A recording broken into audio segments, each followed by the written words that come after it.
Hello, Ma, Pa. Ang liham na ito ay alay ko para sa inyo.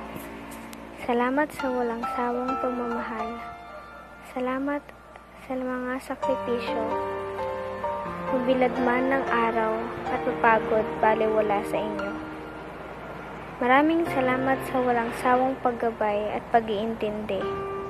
Salamat sa araw-araw na pagsisikap para sa amin. Marami man ng husga at di naniniwala, pero alam kong kaya.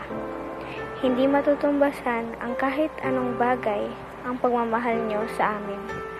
Marami nang nagdaan, hirap at pagod ating pinagdaanan, pero patuloy pa rin lumalaban. Ma, Pa, patawarin niyo po ako sa lahat ng pagkukulang at galit dala ng pananalita. Alam kong mahirap ang lahat, pero pinapangako kong magsisikap at papalitan ng lahat ng pagod at pawis na mula sa inyo. Pangako, ako'y patuloy na magsisikap at magtatapos para sa inyo. Mahal ko kayo, kayo ang buhay at kayamanan ko. Walang susuko, hintayin niyo ako.